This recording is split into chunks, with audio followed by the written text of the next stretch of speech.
Let me tell you of the days of high adventure.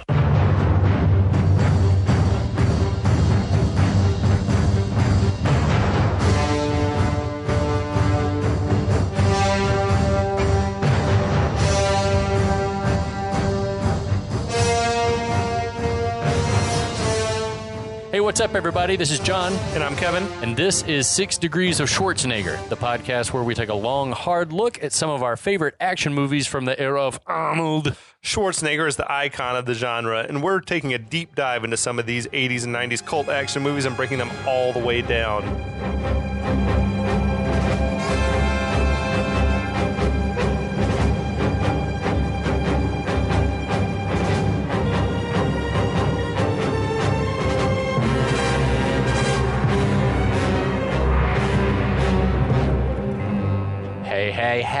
Hey. Hey, John. Hello. G'day. G'day, mate. Oh, I hope that's not offensive. I'm sure they're like fucking Americans. Annoying assholes. Yanks. Tell you what's not dinky die is our Australian accent. Very much not. But what I think is dinky die is this movie. 150,000% dinky die is fucking Mad Max 2. The Road Warrior. The Road Warrior. Is this movie amazing? Yeah. Yeah, it's fucking badass. I think it might be. We talked about Escape from New York on the podcast before. We've talked about Dolomite, but this is pushing like the envelope for the earliest film. You know, the beginning of the era of action. I mean, it predates Arnold really coming on the scene as an action star. Absolutely. But it has that feel of just like fucking adrenaline fueled like testosterone. Absolutely. What's your history viewing? This was another, I think it was movies for guys who like movies, because I so remember the, Mel Gibson sort of very cool looking and like laid back saying, you want to get out of here? You talk to me. Like, and then be like, Mad Max, The Road Warrior, tomorrow night, 7:05. And it's like 7:05. Yeah. If people who aren't familiar with TBS back in the day, I don't know if it's only because of the Braves or if it was but the programs would always start at 7:05 or 7:35. Yeah, stupid times. Yeah, 7:40. Like, I don't know why, but it was iconic, and yeah, that makes sense to me. I think this movie was a TBS staple. I just grew up watching it. It was just on a lot. Yeah, and any time it was on, you had to watch it because there's nothing else like this. It was this and Big Trouble and Bloodsport. It's like in that family. It's one of those that if it was on, and Beastmaster. Yes. If it was on, I was going to watch it to the very end. Fuck yeah. So dude. good. So that's why a lot of this, when you go back and watch it as an adult and you see the, the uncut and R-rated version, it's like, oh shit. I don't remember that part. And how it feels like it hasn't aged at all. Yeah, it is timeless. There's nothing about it that feels like, oh, that's kind of hokey or, oh, boy, yeah, this, like, I mean, production value, yeah, it's a little like it was done on the cheap. Yeah. Whatever. But the stunts, the story, it's a the way people talk, everything, the costumes are just still awesome. It is lean storytelling, and it works from the opening shot, that opening 4x3 to the very, very end, which is like the exact same shot. It is a movie that's been like, I don't know how long the first cut might have been, but this feels like a movie that's been like cut down to like the leanest possible version of itself. Yeah. Like there's nothing wasted. But to great effect. It was it's like nothing feels like, nothing's missing, nothing's half baked. Movies should be like this. Yeah. I watched just the other day Hidalgo. Did you ever watch that? The old Viggo Mortensen flick? Yeah. It's fucking great. I love that movie. I loved it, but I also found myself thinking, wow, this movie is 2 hours and 20 minutes long, and it just could be shorter. Yep. Like, you could cut some of the subplots down somewhat, whatever. Yeah, this movie is one that's like, there's nothing left to cut. It's amazing. The whole weird subplot with, like, the American that he ends up like using her horse or whatever at the end. Yeah. It's like why this part, we've added too many minutes have gone into this conversation. Happening. It doesn't need to be happening. It's like sort of, he does like a rain dance, like sort of speaking with his like his Native American ancestors towards the end. That's and it's like, right. Now I feel like this is almost borderline offensive for one. Probably. And for two, it's like it goes on and on. I'd forgotten that he was part. I think he's a quarter Native American or something. It's a good movie. Check out We love Hidalgo. Viggo. Yeah, that movie, it's good. And we Viggo, love Viggo. I don't know. Maybe he wasn't beautiful enough, but he's like such a leading man and charismatic. He's phenomenal. What a talent. And everything he's been in, even if the movie's shit, he's awesome. Dude, Eastern Promises? That movie was, You got the chills. I did. Because I remember that opening scene, and I was in the theater, and it was like in Knoxville, Tennessee. It was me and like 5 other people in this great big Regal cinema, and that opening scene in the barber shop, and I went, "Holy shit!" like out loud, and like looked around, and all of us were like dying laughing because it was not at all what we were expecting. I love that. It's so good. Anyway, Mad Max. What was your earliest experience? I also? think it had to be the same. Watching it on just TBS whenever it would pop on, or maybe we recorded it onto a VHS and watching it, but never watching like the R-rated widescreen epic version of the movie, you know? And Jesus, but I remember it made such an impression on me because it was unlike anything else that was out there. I'll tell you what I wasn't doing when I watched it when I was a kid, and that was drinking beer, which is what I am doing now. What do you got there? I am drinking the Chihuahua Cerveza by the Chihuahua Brewing Company in Lakeland, Florida. It is the original Mexican-American lager, TM, and it is delicious. I had another Mexican-style lager. This is a Mexican-American lager. This beer is better, in my opinion. I like that one. I'm going to have one next. Right now I'm drinking Sweetwater's Hazy IPA. It's sort of a newish release from them. It's super duper fucking good. I'm going to make some noise, and I'm going to pull this thing back from my mouth and take a sip.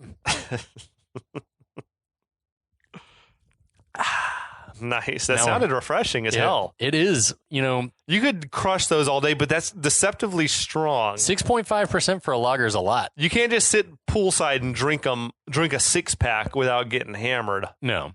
You'd be feeling this after it's a couple. It's not like I like a good Tecate or Dos Equis that you can just crush them all day. Absolutely. Anyway. Because they're like, what, 5%? I think they're like 4.5 or 4.3 or something. Beer water. Mexican beer water. So what happened? What happened in the chapter 1? Catch us up, John. So what happened in chapter 1 is we got some badass narration that the world has gone to shit, you guys. And I'm not talking about right now. I'm talking about sometime in the distant future, or maybe the not so distant future. World War III happened. All the oil dried up, so the war machine slowed down. It came to a crashing halt. The world devolved. And as the world devolved and crumbled around and politicians couldn't decide what to do, the crazies came out of the woodwork and took over the roads. Basically, it became survival of the fittest on the world's roadways, and only the strong survived. The people that were willing to eat other people. Dude, we had a gas shortage within the last month here. Yeah. And people were acting a fucking fool at the gas station. Putting gas in garbage bags. Dude, I saw some dude was like filling up milk cartons and Prestone, like old antifreeze bottles with gas and sticking them in his trunk. And I'm like, I mean, it's not going to be that long, but I don't think it takes much of a disruption to get people acting like this. Well, and let that be a lesson to the powers that be. It's like we're going to be fucked if like the hackers really decide to go after us at some point. Oh, Jesus. So I'm glad I moved out of Houston, the energy capital of America. But anyway, so we are also then introduced to Mad Max. The narrator says, "I only remember Max from my dreams. I was a young man when this happened, and he helped us out when I was a kid." That Max was a broken shell of a man because he lost everything. He lost his wife and child. In the original Mad Max movie. And so he's been out living in the wasteland for 5 years, we think, at this point, and just making it with his buddy dog. We're introduced to Wes, who is one of the Lord Humungus's marauders. He was trying to chase Max down and steal his gas. He wanted that car as well, probably. The legendary, the V8, the last of the V8s. The last of the V8s. And then Max escapes that trouble and meets the gyrocopter captain, who he takes hostage because the gyrocopter captain leads him to a refinery that's out in the desert where he alleges that there are thousands of gallons of gasoline. Much as you want. So, but when Max shows up, Wes, the Lord Humungus, and the marauders are staked out. They've been trying to get in for 4 days. And Max has been like looking for his opening. Right. So the first chapter stops when Max is awakened in the middle of the night by the sound of sirens as the marauders are leaving the refinery. That's spot on. And that's what happened. And I hold to that. I'm not going to take any of that back. So the story picks up the next day. Max, Dog, and the gyro captain are sleeping. There's a little bit of a commotion. The armored bus that's sort of been blocking the gate of the refinery compound opens, and 3 vehicles leave. They're going in 3 different directions. The noise, it wakes up Dog, it wakes up Max. The marauders who are camped out nearby, they start to scatter and like try to chase down the various vehicles. As all this is happening, a secret 4th vehicle pops out, and it goes in yet another direction. It seems to be unnoticed at first. Max moves to get a better look at what's going on, and he sees the Mohawkers led by Wes. They start to chase down that vehicle. They crash it. It's a spectacular crash. It's like viewed through binocular vision, you know? It's so cool. It's like awesome stunts in this movie that are just like treated as oh yeah, it was just something that he viewed through the binoculars. Yeah. Yeah. There's a lot of that in this movie, a stunt. lot of interesting point of view shots. Yeah. This is an epic crash with like rollover and all that. The refiners who are in that car, they're trying to get away a little bit on foot. This is maybe the moment that we get to our view of Wes's ass cheeks. Wes from the waist down in the rear. It's sort of risque. Yeah. It's like, I don't know. It's the whole landscape is very desert. Like, it looks hot as hell, but I think they filmed it in the wintertime. And I don't think they could have filmed this in the summer. By all accounts, it was just brutally cold. Yeah. And like these dudes who were clad in next to nothing were like freezing their asses off, literally. There's this sort of funny sight gag as Max is looking through his binoculars. Gyro Captain comes up and produces this like comically large telescope from inside of his jacket. It's like probably 4 feet long. Yeah. And Max snatches it from him. It looks like when he looks through it, it's like a gun scope through that thing. Yeah, it had like a crosshairs on it. Is also this amazing moment that like when Max snatches it from him and starts using it, Dog is just jumping at it, trying to like it's a game, like trying to grab at the telescope, whatever. That's so great. So Wes, he shoots the male with his little wrist-mounted crossbow. Which is a rad like shoots weapon. him like in his shoulders. Yeah, he like pins him up against the car or something. The Golden Youth is there. He's got chains on and he's leashed. So I don't know. He's got a padlock on his neck. He is not Wes's adopted son, is all I'm saying. If it's weird if he's meant to be his son. He doesn't need to keep him shackled, It's very subtle. Before he even shoots the guy, there's some definite eye contact between Wes and Golden Youth. Okay. And to me, it looks like he's like asking Golden Youth, do you want me to shoot this guy? And that like you get this slight nod from Golden Youth. Like, now I got to rewatch. Yeah, it's very subtle. But like, there's definite like nonverbal communication between Wes and Golden Youth before he shoots the guy. I don't know what their deal is exactly. I like that it's left ambiguous. Yeah, it seems definitely like if nothing else, is a sort of a dominant and submissive relationship that they have going on here. Absolutely. Things are going even worse for the female woman who is with them. Like, and this, I remembered from this, like. On TBS, they just show the reaction shot from the captain. Oh, like as he's looking through the binoculars. His eyes go wide. And you kind of see that he's just like, he can't believe what he's seeing. And then, obviously they never showed it. So basically one of the Mohawkers is like seeing to her, I guess. I don't know. The rest sort of mount up and ride off. Yeah, they're like ripping off her clothes and stuff. It's not good. It was weird. It seemed like when they got on the bikes and rode off, they were riding away from the refinery. Right. Like further away. It made me just wonder where they're going. I wondered if they were going to go chase one of the other cars that were being chased. Yeah, maybe. That's almost the only thing that makes sense. Yeah. I guess Max is looking around. He sort of sees his opening. Yeah, he decides that this is the moment. This is my chance to make my approach. All the marauders have wandered off. So he runs to his car. He rides down. It seems like he was going to help the woman. Right. But he's as Gyro Captain is watching through telescope, it's sort of too late because the biker who had just been having his way with the woman then kills her. Yeah, like shoots that's with a the moment, right? Whereas like his eyes go wide. Like, well, even before, like when he was first looking through the binoculars, it was when they were like undressing her, like ripping her clothes off, and he was like terrified of what he was seeing. But then this moment, he's like, again, like you kind of see that the captain's got a conscience. Like he knows that what It's these good, guys yeah. are doing is not good. It was good work from Bruce Spence. Like he was expressing a lot without words. Yeah. Is also like it's hard to believe that there's wouldn't be more value placed on female life in this world. Totally, yeah. Like if nothing else, you feel like it's a woman. We got to take her and enslave her.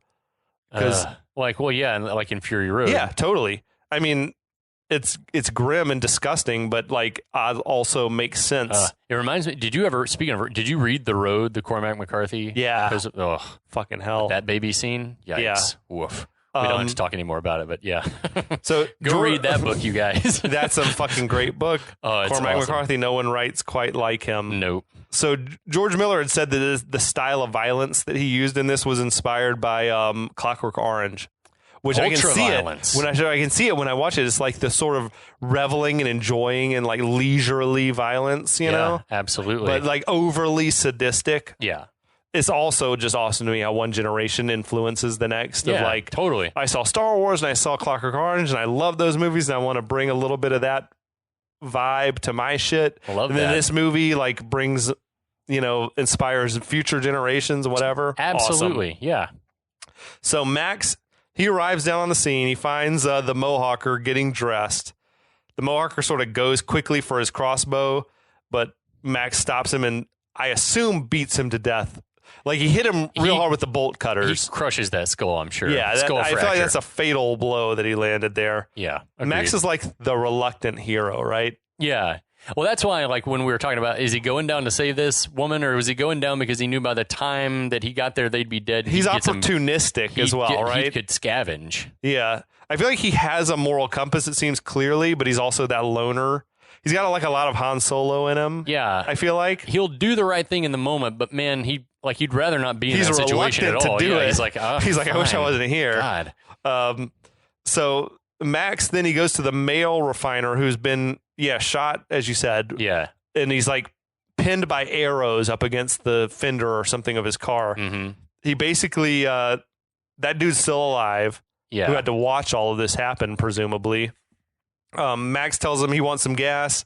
The guy says, take me back to the refinery. You can have all the gas you want. That's what I'm saying. He's like, I'm going to help you, but I need He's fuel. got his own agenda. Yeah. Right? So Max uses those bolt cutters. He cuts him free from the car, I guess, that he was pinned up against. Max drives back to the refinery with the guy.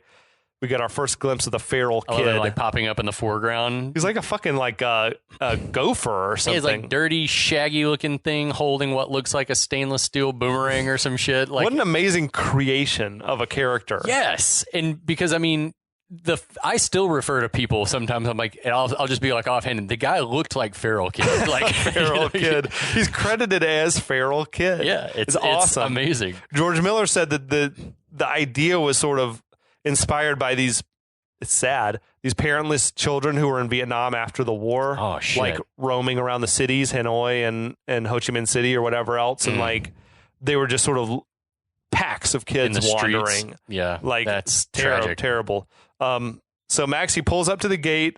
Feral Kid is like, seems fascinated by this new person who's arrived. He's like wandering alongside him, just sort of watching him. And this is like, in addition to the boomerang, we see he's got like this giant, like big ass glove on his left hand, just like huge. He's gotten maybe the most epic mullet we've ever seen on Feral Kid. It's huge. You'll see when we watch Master of the Universe, but there's a character in Masters of the Universe that has the same haircut. Oh fuck! I can't wait now. I feel like Feral Kid is basically a dog. Yeah, like he's a wild creature.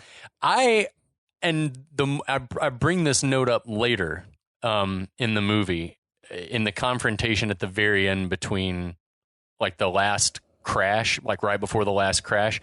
I wondered if Feral Kid, given his get up and the way he looks and stuff, had been a marauder that the refiner crew adopted. He'd been like kicked to the curb or like abandoned or something like that. Yeah. And just there's something about him that would make sense to me if he'd been like, that was his tribe. But he had been with their marauders before. But he'd gotten abandoned for whatever reason, or his mother escaped and had the baby, something like that. He definitely, I feel like, was abandoned at some point. He's sort of halfway adopted, but he won't fully embrace the refinery crew. Yeah. He's dressed like all in fur, right? He had this sort of streak in his hair too that Max has. Yeah, it's like, is it from stress or shock? PTSD. He probably watched shit. a family member die or something when he was younger. Terrifying. Yeah. So Max, he's carrying the injured man over his shoulder. He's sort of holding his weapons belt off to the side to sort of show he's not a threat or whatever. The leader tells Max to freeze, turn around, spin around, show us whatever, everything. Yeah. They recognize that injured man.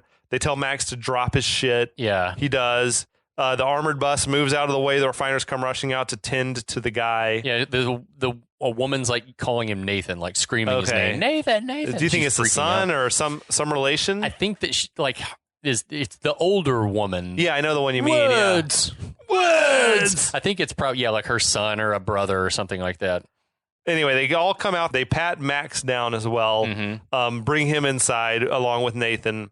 There's a lot of bows and arrows and crossbows and things in here too. Them, yeah. And I will also note here, awesome job from the costume mistress as well. Costume master, I guess we like, she's the costume master. That the refiner folks have got a uniform. Everyone's in like lighter colors, and there is some color like pops of green and pink and stuff, but everyone's wearing like light colored jumpsuits and makeshift white football pad armor and stuff like that. You have to wonder whether there are that many pads around. They raided high school gyms around Australia. But like American football pads in Australia? I don't know what they were wearing those for back in that era especially. But it's a look. It's an aesthetic. Yeah, it's fine. It's cool. There's all sorts of odd customers in there. A lot of them are giving Max the cold looks. Yeah. And also Max is like sizing up, I feel like, the community. Totally, yeah. He's looking around. He sees the wells and stuff like that. The great thing about the whole Mad Max universe, from one movie, from the original all the way to Fury Road, is like there's just so much visually interesting things happening, so much detail.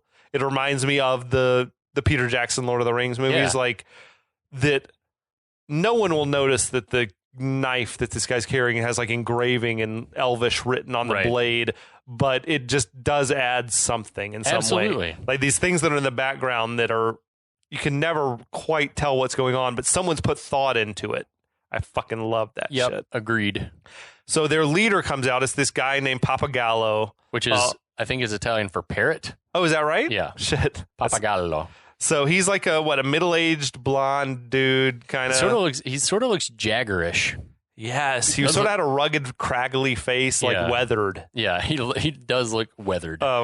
So Max basically says he found this guy a couple miles down the road, left for dead. Papagallo asks him, what about the other vehicles? Did you see what happened to them? And Max says they were, heading the other way, being chased. They're in heaps of trouble. Yeah. Whatever. They're going the other way in heaps of trouble. Max is like talking, like he's keeping it brisk. He's like, this guy told me I can get some gas. I need to go. Like, yeah, basically. I think he's probably in a hurry. I got to get out of here before the marauders come back. Right. Now, Max says he had made a deal with the guy that he could have all the gas he wants as long as he brought him back. This guy who, I don't know if his character had a name. I just refer to him as the haunted-looking man. That's a great description. The haunted-looking man. He likes PTSD. Yeah. Like, if PTSD was a picture. He looks like he hasn't slept in weeks. Yes, that's a great shout. He steps forward. He asks, what about the woman who was in the car? Max says she's dead, but it was quick. Which is definitely not the truth. Yeah, exactly. So, Max is like trying to be the good guy, I guess. He says he just wants to get his gas so I can get out of here. This badass woman steps out who's credited as Warrior Woman. She's attractive. Dude, she is a stunning looking woman. Crimped hair and all. Crimped hair, had a big scar on her face as well. Yeah. Nuts. Basically, she steps out. She says Max might be one of them and we shouldn't give him anything. Her role was written in the script as a man, and it was another George Miller, like, a change that he suggested. We should make it a woman. That's dope. I think in his world, I feel like it's not so much about being male or being female, but being like a dominant person or a submissive person, a follower or a leader. Can you step into the role and lead? So, she says that he's trading in flesh, mercenary trash. It's harsh words. You just met him. You don't know him. I mean, they have a point, but it is harsh. Yeah. Max tells him, like, look, talk to the guy. He'll explain. It seems like in the meantime, that guy has passed away. Yeah, Nathan did not make it, you guys. So I think it's Papagallo tells him, if you had a contract, it was with him, and it died with him. Right. Papagallo tells him to get rid of Max. They start to carry him out of there. Does it seem to you it's like these refiner folk they've got a bloodlust on them just as much as the Marauders do? They seem like they're kind of excited to kill Max. On one hand, I feel like it's, like another mouth to feed. We just can't take it on. But also, I agree with you. They don't seem like... I have more thoughts about what happens later in the film as well, about what's going on within the compound. But I feel like everyone's looking out for number one in this world. Agreed. Yeah. So... yeah, they roll his car in as they're dragging him out. Like, what were they planning? Were they going to steal his car and put him out on foot? Or kill him? Yeah. Maybe sacrifice him to the Marauders somehow, but they were definitely going to keep the car. I love the mechanic. He's badass. And the rig that they've got him pushing around on, it's not a wheelchair. He's like a paraplegic. Yeah. He's sort of on a harness. It's this giant mobile device. It's like they took an old tractor or an old cherry picker and it's really, really cool. He's got like his right hand man, his assistant. Yeah, gotta hand it to you, treasure. I love that. Last of the V8 Interceptors. Last of the V8 Interceptors, a piece of history. Yeah, he called Max treasure. That's amazing to me. The mechanic, he's found Max's booby trap and disarmed it already. That harness rig we talked about, it's amazing. Yeah. The production design on the movie is amazing because everything is constructed out of shit that would be found. Yeah. Well, and then also it's like that guy probably designed the thing himself, ostensibly, the character, and was like, a wheelchair is not going to work. I need to be able to be up high. I need to be able to be up low. I need to get under stuff. I need to be above stuff. And it has to look like someone engineered that shit. Yeah. I love that. I love also as the mechanic is sort of being threatening towards Max, Dog runs in and just latches onto the mechanic's feet. He doesn't seem to feel it. Right, his dead legs. That's dog assist number 4. Good boy. Good boy. Others are grabbing at the dog and Max like leaps into the fray. Max is trying to protect. That's the first time his friend. I feel like we've seen him show emotion and take quick action and not just sort of like I'm above and I'm too cool. He's for like, all you this. do what you want, but you're not going to touch Dog. I like that Max seems to be as loyal to the dog as the dog is to him. Mm-hmm. Awesome stuff. So at this point, a lookout cries out that the Humungus's marauders are returning. Oh shit! And they close the gate real quick. This like the people and animals are scattering everywhere. It's like a everywhere. fucking ark in there. It's like pigs, rabbits, chickens, like things running around. Feral kid, like he drops down into this tunnel system. It's like the fucking Viet Cong. Where's he going? The armored bus is wheeled back in front of the gate. There's chaos all around. Warrior woman takes Max and handcuffs him onto a railing. Why not at that moment? I guess maybe they'd be afraid that he would open the gate. They don't trust him, I suppose. Yeah. The soldiers are all taking up arms, taking their positions. They've got like the giant flamethrower cannons and then like harpoon guns. Yeah, it's pretty rad. Yeah. A lot of dudes with crossbows and bows and arrows. It is weird. There aren't near as many guns in this as there are in Fury Road. That's true. Yeah. But maybe the guns are being hoarded elsewhere. Right. Now, the Marauders roll up. They've got these hostages. Apparently, the people that rolled out in the various different directions. Heaps of trouble. They're like being bound onto the front of the vehicle, sort of as human shields. That is a memorable shot when the Marauders are rolling up and the hostages are like, they're tied splayed up to out on the hoods of the cars and like on these. I remember those hand trucks. I remember seeing that like vividly as a kid. Yeah, dude. That's amazing. And it's also like, of course they would do that. Yeah. Like, logically, it makes all the sense in the world. And when you see it, it's just shocking. Mm-hmm. Again, you have to pause to recognize just like the insane amount of detail. Like, every member of Humungus's Marauders has their own unique sort of costume and their own vehicle that was specifically constructed, whatever. Like, if you pause it and study, you could just like study the frame for hours, the way that different people are dressed. Was it Morrisseau was her name? I wonder if individuals had input with her, like on what they were going to wear, or if she just like went in and was like, they had all this stuff and just was like this mix and match until every person looks like their own unique thing. What I had read was that they raided sort of like thrift shops. Yeah, that makes sense. And sporting goods stores and S&M shops. That's hot. to cobble all this together. And you think about like these assless chaps and stuff like that, like it's probably not so much as this is what I prefer to wear as much as like this is what I could find to wear. Like, and it's leather and that's good. I don't necessarily want my ass cheeks out, but it's what I could find. Yeah, it's amazing also, like, you know, I feel like this movie went under the radar, but then Fury Road won all the fucking Oscars. Oh, yeah. For all this stuff, the production design and costumes and hair and all that shit, and well deserved. It's incredible. I also like that a lot of the clique like there's these standouts that they never talk or anything. There's Bear Claw Mohawk. Yeah. Is a character. One dude is credited as Pink DeSoto. The dude who drives the Pink DeSoto, and he's got his hair is pink and his beard is dyed pink, memorable. And he's like pink head to toe leather. Yeah. What the fuck though? It's awesome. Who came up with that? It's awesome. I love all of it. So as all this is happening, Wes and Max sort of lock eyes. Oh shit! Yeah, Wes like pulls out of the pack. Yeah, like you see him. He's roll got Golden up Youth on there. He kicks the kickstand down. I feel like he steps off his bike and is just staring at Max. Yeah, he like gets this like, slow stand up and like there's a stare down. Dude, Vernon Wells was a striking looking man. Yeah, and his voice is crazy too. Yeah, he does more screaming than talking in this, but yeah, it is such a transformation he had in the 4 short years between this and Commando. Big time. Like, he's almost unrecognizable between this movie where he's like chiseled and cheekbones and like looks like a fucking model. He's just beautiful, to Commando where he's sort of schlubby. Right. And, you know, and then now he looks even unrecognizable to either of those things. It's just the years he put a lot of mileage on. Yeah. I guess. Drank a lot. Who knows?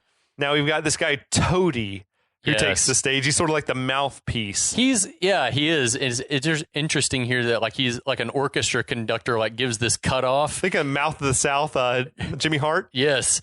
He like gives this cutoff and all the Marauder engines cut off at once in unison. It's amazing. He's got to introduce the Lord Humungus. It's so the cool. warrior of the wasteland, the Ayatollah of rock and rolla. I love he's like relishing delivering these lines. And he has like a fox for a hat. Yes. And some goggles. It's amazing.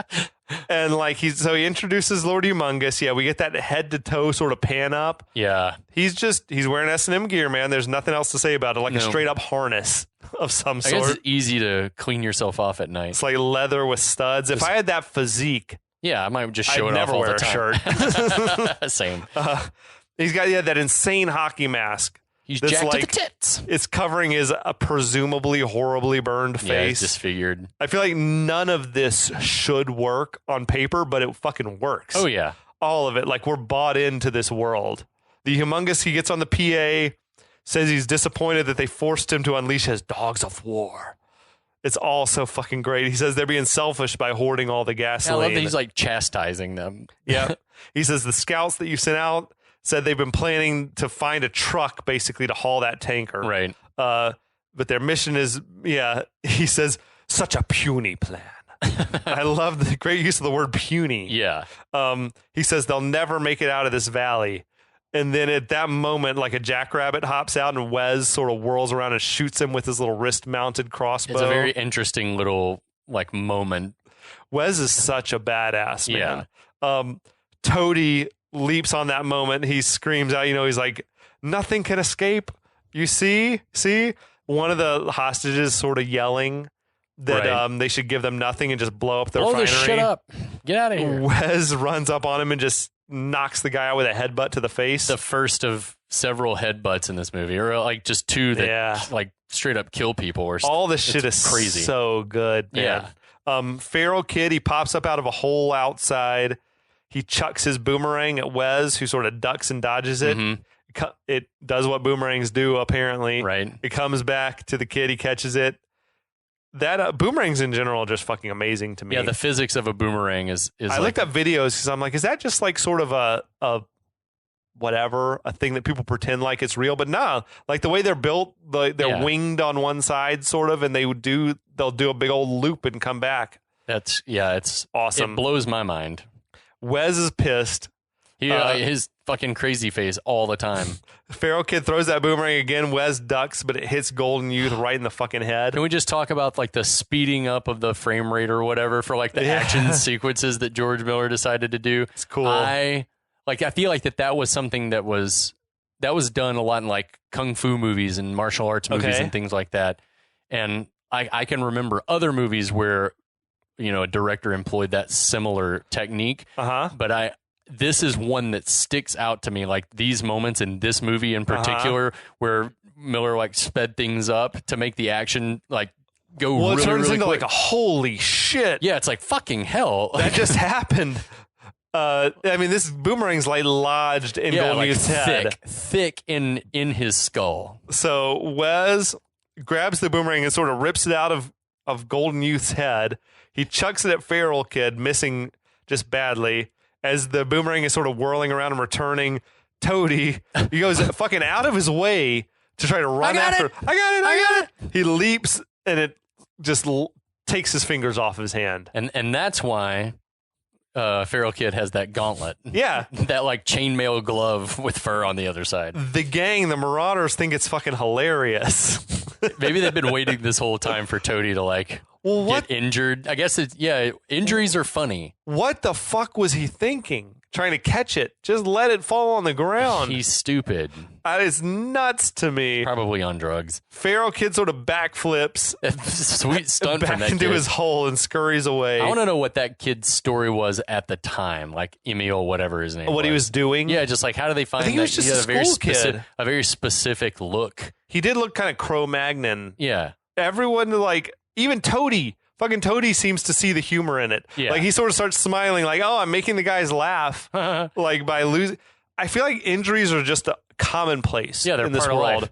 Like, you lose an eye or you lose a hand or whatever, and you just keep on going, I guess. Yeah. I love Humungus. No more games. Yeah. He says he has an offer for him. Wes is out of his fucking mind. He's like possessed. His lover / ward has been killed. No more talk. We go in, we kill. Yeah, that's a good impression. Yeah, it's amazing. Humungus puts him in a fucking He sort of sleeper hold. he puts him in the sleeper. Wes is just instantly repeating. He's like, kill. And then I love, like Humungus has got the weird, like fucking pulsating veins in his head. So gross. Oh my gosh. Very memorable. Delivering memorable lines. Be still, my dog of war. I understand your pain. We all lost someone we love. See, this is what I'm saying. It's Shit like that is incredible. Yeah. It's but we do it my way. And then Wes like, losers wait. It's so awesome. I fucking love all of this. It is amazing. We all lost someone we love. But that's what I'm saying is like even Humungus in his weird way, there's like a code. There's a weird sense of honor and loyalty and I don't understand any of it, but it all makes sense. It's like we all lost someone, but we're doing it my way. Yeah. So Humungus says they've got them where they want them.